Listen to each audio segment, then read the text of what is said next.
यीशु, प्रभु हमारे अधरों को खोल दे और हम तेरे नाम का गुणगान करेंगे।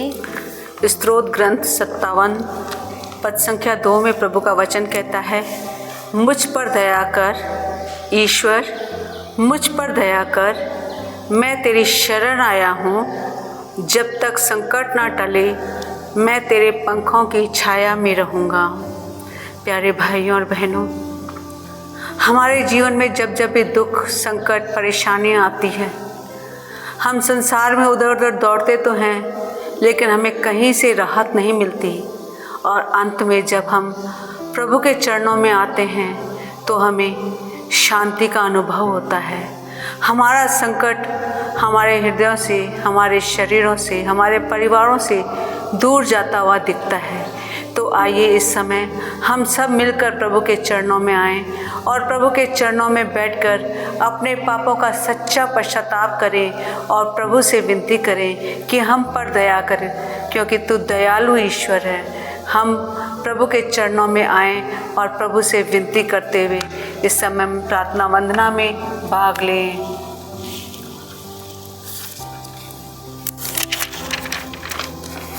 पहला अग्रसूत्र, मैंने तेरे विरुद्ध पाप किया है, मुझ पर दया कर। ईश्वर, तू दयालु है, मुझ पर दया कर।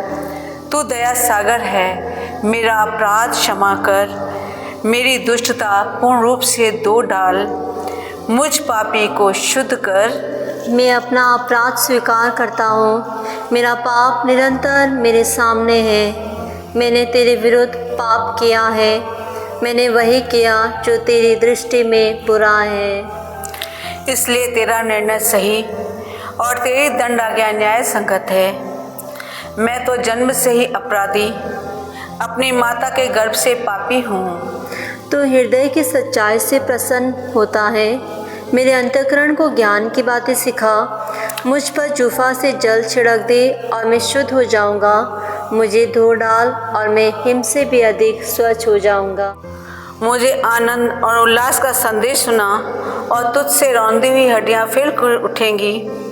मेरे पापों पर दृष्टि न डाल, मेरे अपराध मिटाने की कृपा कर। ईश्वर, मेरा हृदय फिर शुद्ध कर और मेरा मन फिर सुदृढ़ बना। अपने सानिध्य से मुझे दूर न कर, अपने पवित्र आत्मा से मुझे वंचित न कर। मुक्ति का आनंद मुझे फिर प्रदान कर, उद्धारता में मेरा मन सुदृढ़ बना। मैं अपराधियों को तेरे मार्ग की शिक्षा दूंगा और पापी तेरे पास लौट आएंगे। ईश्वर, मेरे मुक्तिदाता, मेरा उद्धार कर और मैं तेरी भलाई का बखान करूंगा। प्रभु, मेरे होठ खोल दे और मेरा कर्ण तेरा गुणगान करेगा।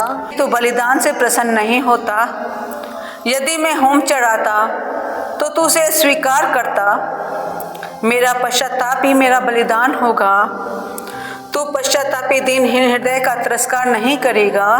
प्रभु, सियोन पर दया दृष्टि कर, यरूशलेम की 4 दीवारें फिर उठा। तब तो योग्य बलिदान, होम तथा पूर्णाहुति स्वीकार करेगा और तेरी वेदी पर बछड़े चढ़ाए जाएंगे।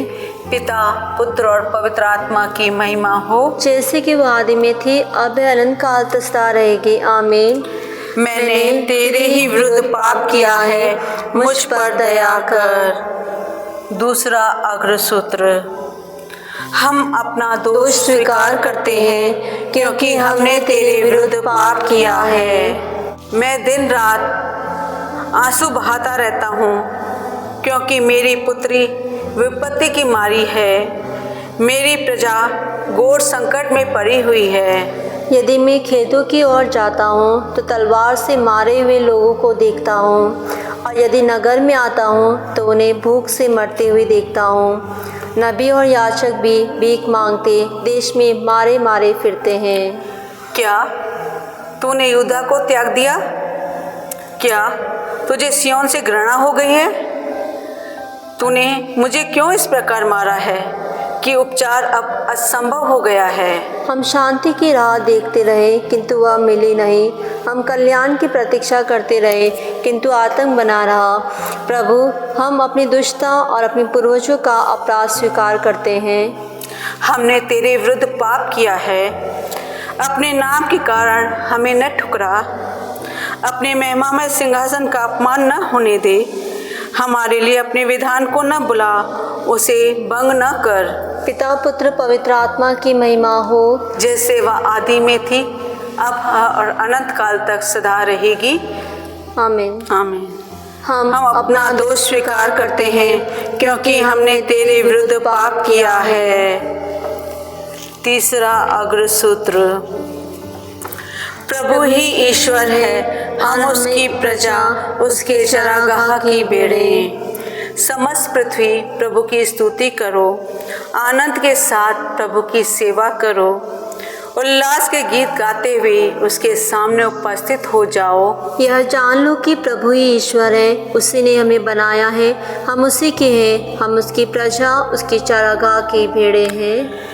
धन्यवाद देते हुए उसके मंदिर में प्रवेश करो, भजन गाते हुए उसके प्रांगण में आ जाओ, उसकी स्तुति करो, उसका नाम धन्य कहो। ओ ईश्वर कितना भला है, उसका प्रेम चिरस्थायी है, उसकी सत्य प्रतिज्ञता युगानुयुग बनी रहती है। पिता पुत्र और पवित्र आत्मा की महिमा हो, जैसे कि वह आदि में थी, अब है, अनंत काल तक सदा रहेगी। आमीन।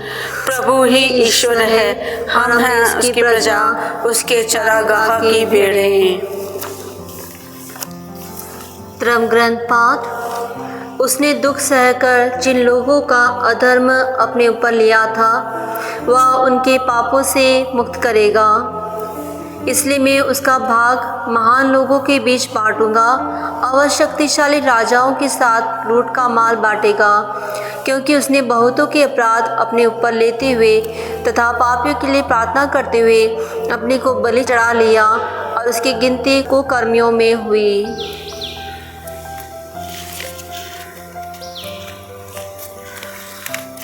प्यारे भाई और बहनों, हम सभी इन दिनों चालीसा काल में हैं। विशेषकर जो धर्मग्रंथ पाठ अभी हमने सुना है, हम उससे यही सीखते हैं कि हमारे प्रभु ईश्वर ने अपना जीवन दान हमारे लिए दिया ताकि हमें मुक्ति मिल सके, हमें एक नया जीवन मिल सके। आज विशेषकर हम अपने हर एक पापों के लिए ईश्वर से क्षमा की याचना करें, ईश्वर की दया की याचना करें, ताकि ईश्वर हमें एक नया जीवन जीने में हमारे जो भी पाप है उनके लिए सच्चा पछतावा करने के लिए आशीष दें। जागरे गान अग्र सूत्र। गुरुवर संहिता में सबसे बड़ी आज्ञा कौन सी है? यीशु ने कहा, अपने प्रभु ईश्वर को अपने सारे हृदय से प्यार करो।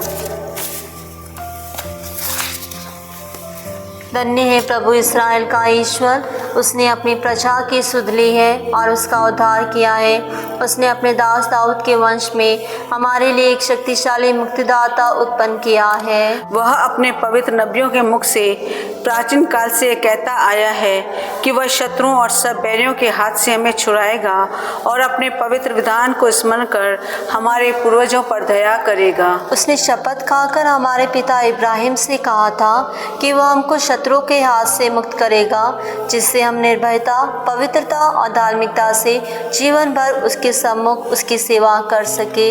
बालक, तू सर्वोच्च ईश्वर का नबी कहलाएगा, क्योंकि प्रभु का मार्ग तैयार करने और उसकी प्रजा को उस मुक्ति का ज्ञान कराने के लिए जो पापों की क्षमा द्वारा उसे मिलने वाली है, तू प्रभु का अग्रदूत बनेगा। हमारे ईश्वर की प्रेमपूर्ण दया से हमें स्वर्ग से प्रकाश प्राप्त हुआ है, जिससे वह अंधकार और मृत्यु की छाया में बैठने वालों को ज्योति प्रदान करे और हमारे चरणों को शांति पथ पर अग्रसर करे। पिता पुत्र और पवित्र आत्मा की महिमा हो, जैसे कि वह आदि में थी, अब अनंत काल तक सदा रहेगी। आमीन। गुरुवर संहिता में सबसे बड़ी आज्ञा कौन सी है? यीशु ने कहा, अपने प्रभु ईश्वर को अपने सारे हृदय से प्यार करो। आज विशेषकर प्यारे भाई और बहनों, हम उस हर एक भाई बहन को समर्पित करते हैं जो किसी न किसी प्रकार की बीमारी से जूझ रहे हैं, विशेषकर जो आज किसी ऑपरेशन के थ्रू जाना है, जिनका भी किसी भी प्रकार का ऑपरेशन है। ये प्यारे ईश्वर, उस हर एक भाई बहन को आपको समर्पित करते हैं। जब भी उनका ऑपरेशन हो, ईश्वर आप उनके साथ रहिए, उन्हें हिम्मत दीजिए और उनके ऑपरेशन जो भी उसमें उसकी सफलता मिल सके, इसके लिए हम आपसे प्रार्थना करते हैं। हे पिता, हमारी प्रार्थना सुन। हे प्रभु, आज हम उन सब लोगों को समर्पित करते हैं जो अपने पापों के लिए काफ़ी परेशान हैं प्रभु, पापों को लेकर के उधर उधर भटक रहे हैं, उन्हें पापों की क्षमा का ज्ञान नहीं है प्रभु जी, वो पाप में अंदर ही अंदर गलते जा रहे हैं प्रभु जी।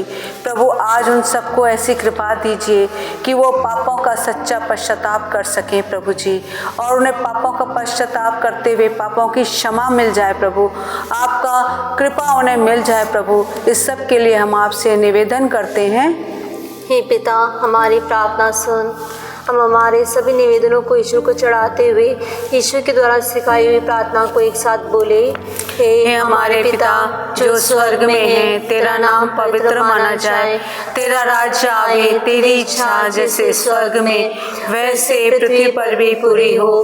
हमारा प्रतिदिन का आहार आज हमें दे, और हमारे अपराध हमें क्षमा कर जैसे हम भी अपने अपराधियों को क्षमा करते हैं, और हमें परीक्षा में न डाल परंतु बुराई से बचा। आमीन। समापन प्रार्थना। हे प्रभु, तो अपनी कृपा ग्रहण करने के लिए हमारा हृदय खोल दे, अपने मानव स्वभाव को चंचलता पर नियंत्रण रख कर हम तेरी आज्ञाओं के पालन में विशुद्ध बने रहे। हम यह प्रार्थना करते हैं उन्हें हमारे प्रभु यीशु ख्रिस्त के द्वारा। आमीन। प्रभु हमको आशीर्वाद दे, हर बुराई से हमारी रक्षा करे और हमें अनंत जीवन तक ले चले। आमीन।